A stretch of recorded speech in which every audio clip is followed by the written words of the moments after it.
ورحمة الله وبركاته. الحمد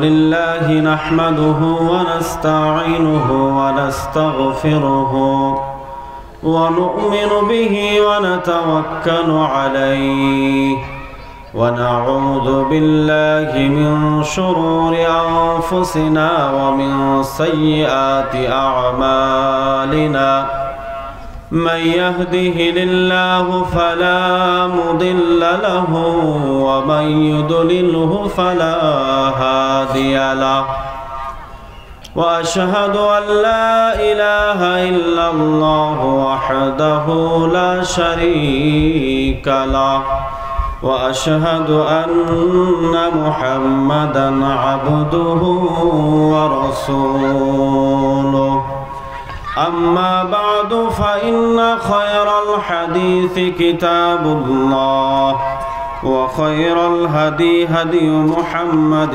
صلى الله عليه وسلم وشر الأمور محدثاتها وكل محدثة بدعة وكل بدعة ضلالة وكل ضلالة في النار الذي أرسله بالحق بشيرا ونذيرا وداعيا إلى الله بإذنه وسراجا منيرا فقد قال الله تعالى في كلامه المجيد وفي فرقانه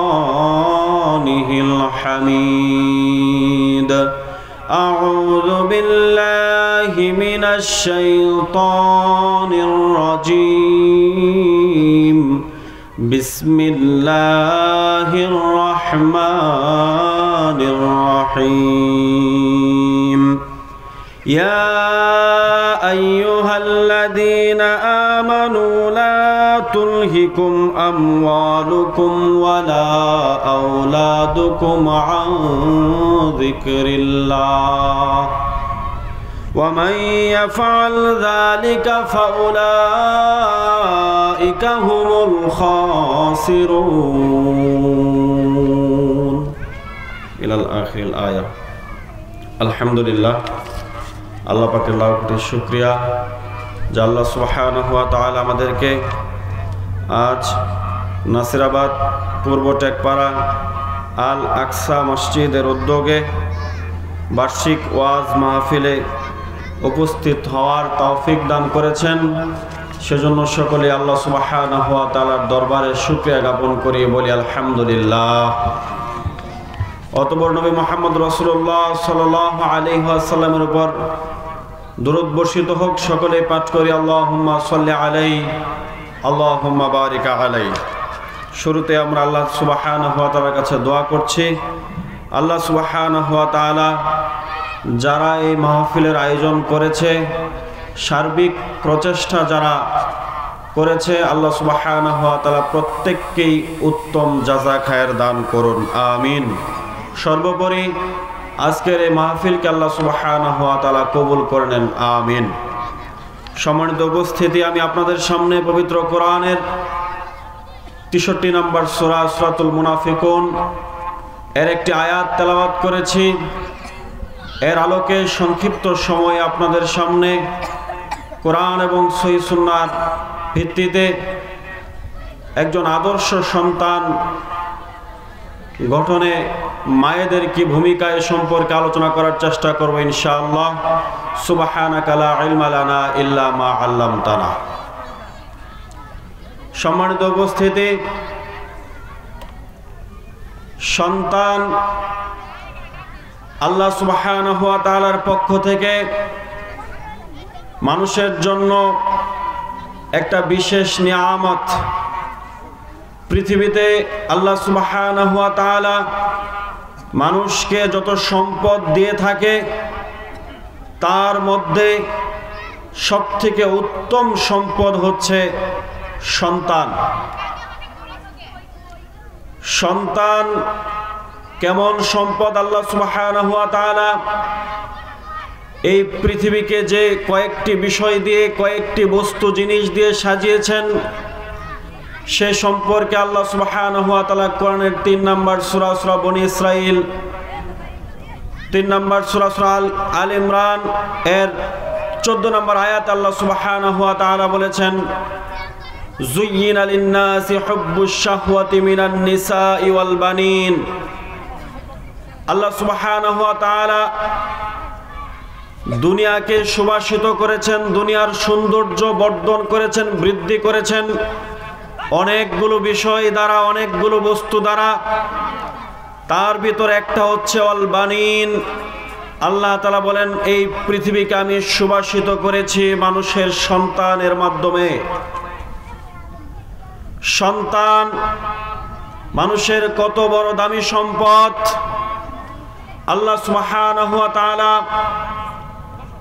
কুরআনুল কারীমের 63 নম্বর সূরা সূরাতুল মুনাফিকুনের ভিতরে বললেন, ইয়া আইয়ুহাল্লাযীনা আমানু লা তুলহিকুম আমওয়ালুকুম ওয়ালা আওলাদুকুম আন যিকরিল্লাহ। আল্লাহ তাআলা বলেন, ও ঈমানদারেরা, যারা নিজেদেরকে ঈমানদার বলে দাবি করো, মুমিন যারা, লা তুলহিকুম, তোমাদেরকে যেন দূরে সরিয়ে না দেয়, হালাক করে না দেয়, আমওয়ালুকুম ওয়া আওলাদুকুম আন যিকরিল্লাহ, তোমাদের সন্তান এবং সম্পদ যেন আন যিকরিল্লাহ, আল্লাহর যে স্মরণ আছে, আল্লাহর যে জিকির রয়েছে, সেই স্মরণ থেকে, সেই জিকির থেকে যেন তোমাদেরকে তোমাদের সন্তান সম্পদ গাফেল না করে দেয়। এখানে একটি লক্ষণীয় বিষয় হলো, আল্লাহ তাআলার গাফেল বান্দারা হয় সম্পদের মাধ্যমে এবং সন্তানের মাধ্যমে। সন্তান মানুষের এত প্রিয় বস্তু হয়ে যায়, সন্তান মানুষের কাছে এত গ্রহণযোগ্যতার বস্তু হয়ে যায়, সন্তানের লেখাপড়ার জন্যে, সন্তানের চাকুরির জন্যে, সন্তানের দুনিয়াবি কল্যাণ অর্জন করার লক্ষ্যে পিতামাতা যেই রব তাকে সন্তান দিয়েছে, সেই রবকেই ভুলে যায়। সন্তান মানুষের কাছে এত বড় দামি হয়ে যায়, এত মূল্যবান সম্পদে পরিণত হয় যে সন্তান দিয়েছে যে রব, সেই আল্লাহ সুবহানাহু ওয়া তাআলাকেই মানুষ ভুলতে বসে। এজন্য আল্লাহ বললেন, এই সম্পদ এবং সন্তান যেন তোমাকে আন যিকরিল্লাহ, আল্লাহর স্মরণ থেকে গাফেল না করে দেয়। নবী মুহাম্মদ রাসূলুল্লাহ সাল্লাল্লাহু আলাইহি ওয়াসাল্লামের হাদিস, বুখারী মুসলিমে হাদিসটি বর্ণনা করা হয়েছে। হযরত আনাস রাদিয়াল্লাহু তাআলা বর্ণনা করেছেন, আল্লাহ নবী সাল্লাল্লাহু আলাইহি ওয়াসাল্লাম বলছেন, লা ইউমিনু আহাদুকুম হাত্তা আকুনা আহাব্বা ইলাইহি মিন ওয়ালিদিহি ওয়া ওয়ালাদিহি ওয়ান নাসি আজমাইন। পৃথিবীর মানুষ, তোমরা ততক্ষণ পর্যন্ত পূর্ণ ঈমানদার হতে পারবে না, মুমিন হতে পারবে না, যতক্ষণ পর্যন্ত তোমাদের কাছে আমি নবী মুহাম্মদ রাসূলুল্লাহ সাল্লাল্লাহু আলাইহি ওয়াসাল্লামের মুহাব্বত, ভালোবাসা তোমাদের পিতামাতা, তোমাদের সন্তান এবং গোটা পৃথিবীর সমস্ত মানুষের চাইতে বেশি না হবে।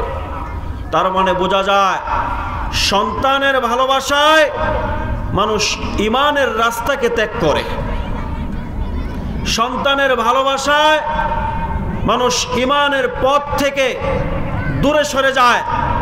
সন্তানের ভালোবাসা তার কাছে ঈমানের চাইতে বেশি হয়ে যায়, ইসলামের চাইতে বেশি হয়ে যায়। তাই নবী সাল্লাল্লাহু আলাইহি ওয়াসাল্লাম বলছেন যে সন্তানেরকে যদি আমি মুহাম্মদ সাল্লাল্লাহু আলাইহি ওয়াসাল্লামকে থেকে বেশি ভালোবাসো, তাহলে তোমরা পূর্ণ ঈমানদার হতে পারবে না। সন্তান মানুষের কাছে এত দামি সম্পদ।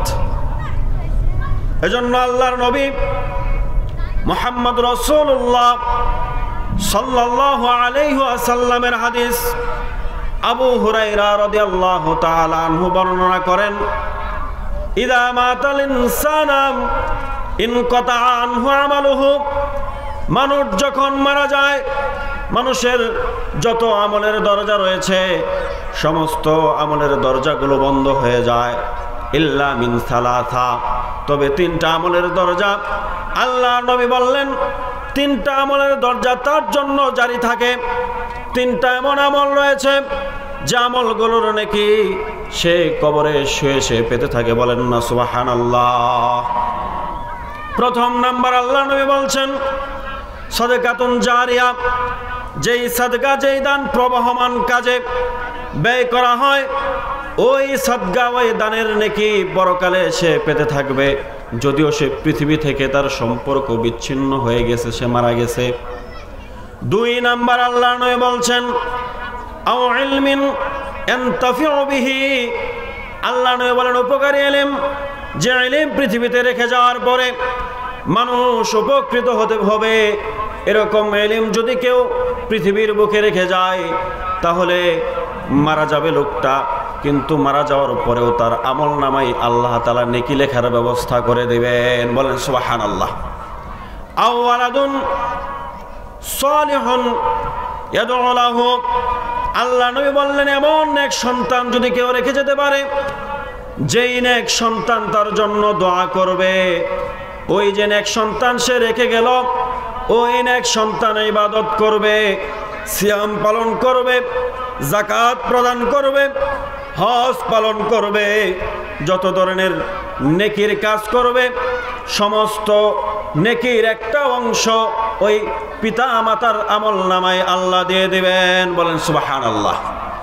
এই হাদিস থেকেও বোঝা যায় সন্তান এত দামি সম্পদ, যেমন ভাবে সন্তানের লোভে পড়ে মানুষ রবকে ভুলে যেতে পারে, সন্তানের লোভে পড়ে মানুষ ইমানের রাস্তা থেকে গাফেল হয়ে যেতে পারে, আবার ওই সন্তানকে ভালোভাবে যদি লালন পালন করে রেখে যেতে পারে, নেক সন্তান হিসেবে যদি রেখে যেতে পারে, তাহলে ওই নেক সন্তান তার জন্য পরকালে নাজাতের ব্যবস্থা হয়ে যাবে। বলেন সুবহানাল্লাহ। এজন্য আল্লাহর নবী মুহাম্মদ রাসূলুল্লাহ সাল্লাল্লাহু আলাইহি ওয়াসাল্লাম বলেছেন মান আলা জারিন ইয়াতাইনি হাত্তা তাবলুগা জা ইয়াউমাল কিয়ামাহ আনা ওয়া হুয়া হাকাযা ওয়া দাম্মা আসাবিআহু।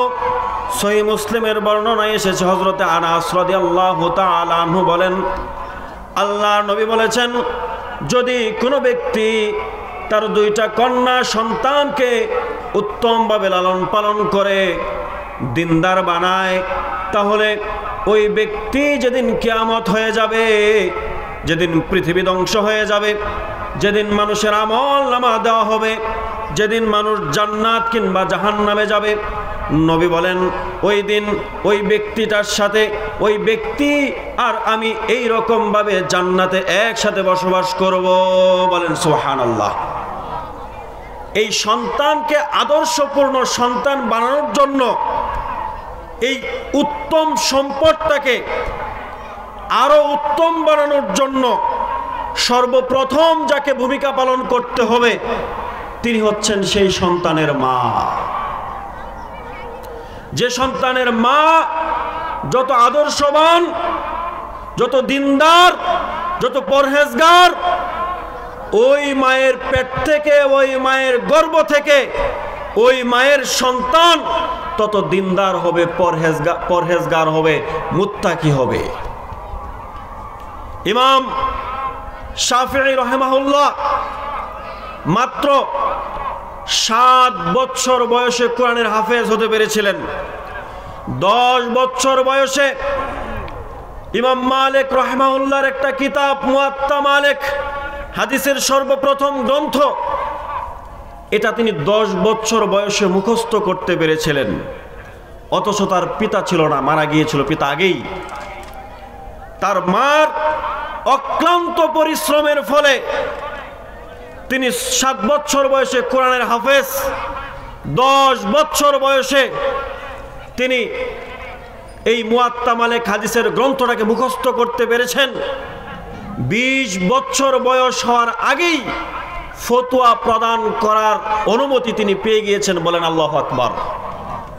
ইমাম মালিক রাহিমাহুল্লাহ একইভাবে মাত্র 17 বছর বয়সে তার 70 জন শিক্ষক তাকে ফতোয়া প্রদান করার অনুমতি দিয়েছিলেন। এত পরিমাণে তার জ্ঞান 17 বছর বয়সে তিনি লিপিবদ্ধ করতে পেরেছিলেন। আর তার পিছনে যিনি ভূমিকা পালন করেছিলেন তিনি হচ্ছেন তার মহিয়সী মা। এজন্য আল্লাহর নবী পুরুষদেরকে লক্ষ্য করে যেন বললেন, ও পুরুষেরা শোনো, পৃথিবীটা, গোটা পৃথিবীটাই মানুষের জন্য সম্পদ। গোটা পৃথিবীটাই মানুষের জন্য সম্পদ। তবে এই সম্পদের মধ্য থেকে সর্বোত্তম সম্পদ যেটা তোমাদের জন্য, সেটা হলো আলমারআতুস সালিহা, নেককার স্ত্রী হলো গোটা পৃথিবীটাই সম্পদ। আর এই সম্পদের মধ্যে নেককার স্ত্রী হলো উত্তম সম্পদ, বলেন সুবহানাল্লাহ। কারণ হলো যার স্ত্রী নেককার হবে, যার স্ত্রী দিনদার হবে, তার সন্তান নেককার হওয়াটা স্বাভাবিক, তার সন্তান দিনদার হওয়াটা স্বাভাবিক, তার সন্তান পরহেজগার হওয়াটা স্বাভাবিক, তার সন্তানের ঈমানের উপর চলাটা স্বাভাবিক, তার সন্তান কোরআনের আইন মেনে সহজে নিবে, এটা স্বাভাবিক বিষয়।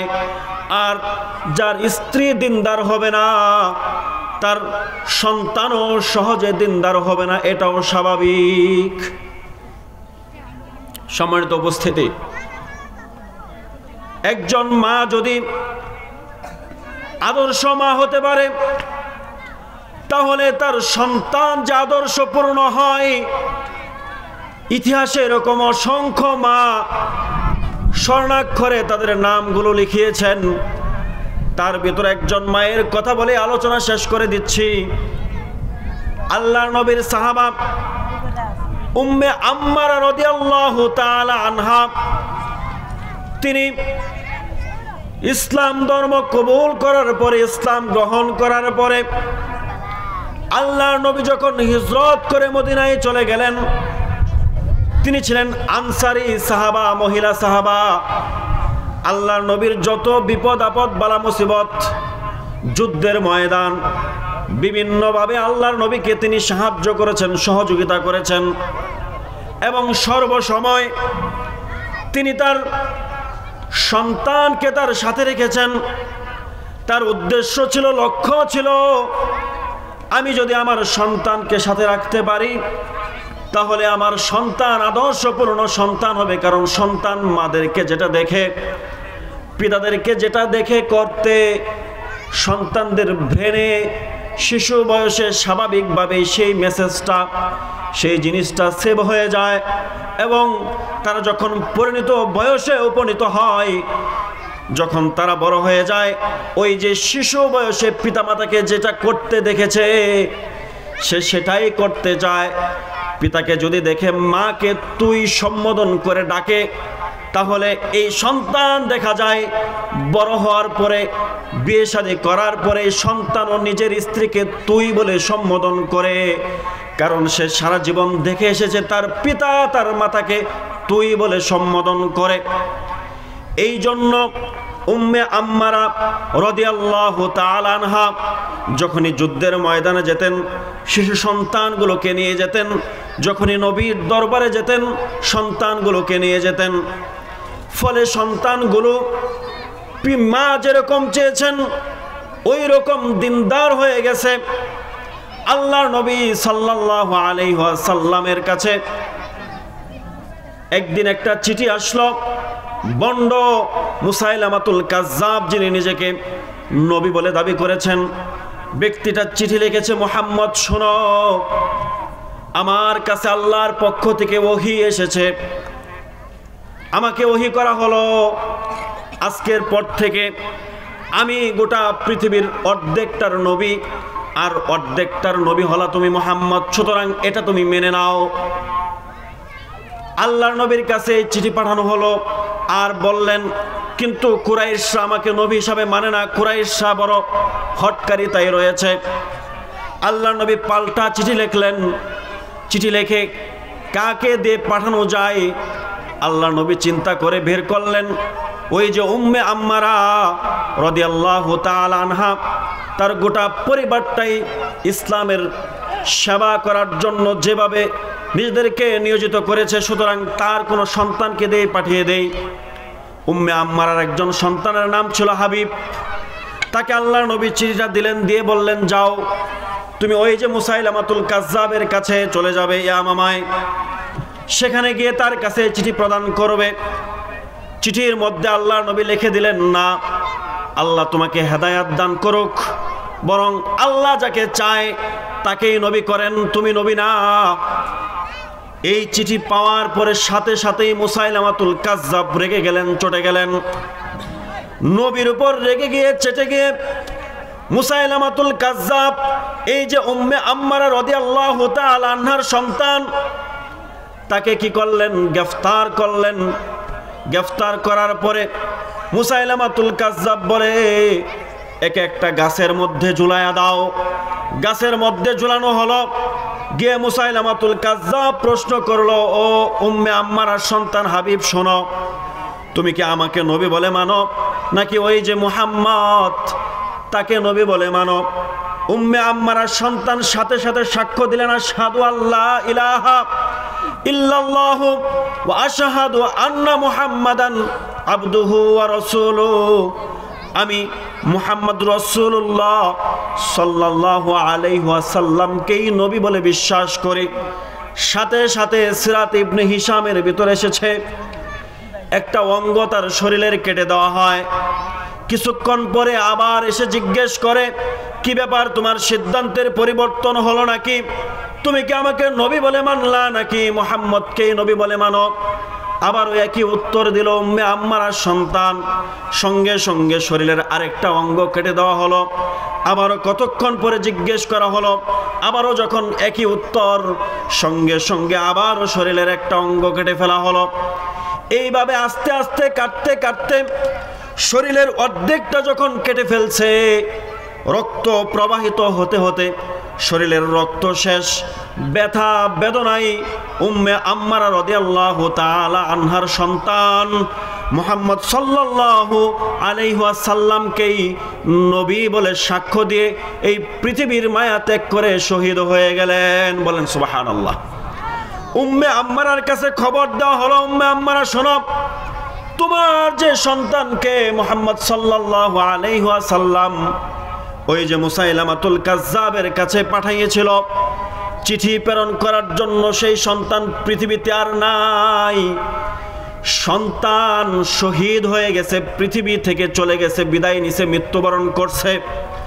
সাথে সাথে উম্মে আম্মারা বলল, আলহামদুলিল্লাহ, আমার সন্তান ওই যে আকাবার রাত্রে নবীর হাতে হাত দিয়ে যেই শপথ নিয়েছিল, নবী মদিনাতে আসার পরে আপনার বিরুদ্ধে যত মানুষ দাঁড়াবে, আমরা মদিনার বাসী যারা আনসার আছি তারা তাদের বিরুদ্ধে দাঁড়িয়ে যাব।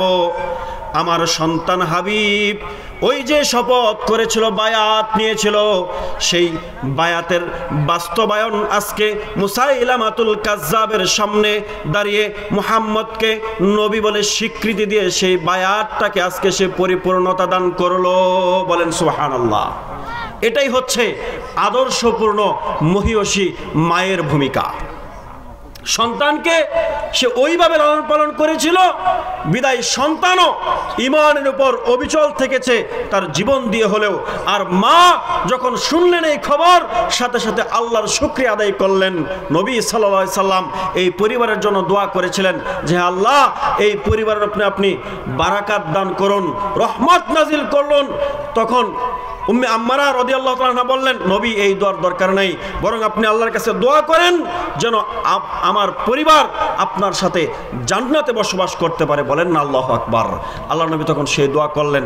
সময় তো উপস্থিত। এজন্য আমরা যদি আমাদের সন্তানদেরকে আদর্শপূর্ণ সন্তান বানাতে চাই, তাহলে আমাদের মাদেরকে ভূমিকা পালন করতে হবে, মাদেরকে আদর্শ হতে হবে এবং সন্তানকে আদর্শ শিক্ষায় শিক্ষিত করতে হবে। এমন শিক্ষায় শিক্ষিত করা যাবে না যে শিক্ষায় শিক্ষিত করলে সে রবকে বলে যায়, সে নবী সাল্লাল্লাহু আলাইহি সাল্লামকে বলে যায়, বরং এই শিক্ষায় শিক্ষিত করতে হবে যে শিক্ষায় শিক্ষিত করলে রবের জমিনে রবের দ্বীন কায়েম করার জন্য আপনার সন্তান নিজের জীবনটাকে পর্যন্ত বিলীন করে দিতে দ্বিধাবোধ করবে না। তাই আসুন সন্তানদেরকে সেভাবেই তৈরি করার চেষ্টা করি। আল্লাহ সুবহানাহু ওয়া তাআলা আমাদেরকে তৌফিক দান করুন, আমিন। ওয়া আখিরু দাওয়ানা আনিল হামদুলিল্লাহি রাব্বিল আলামিন।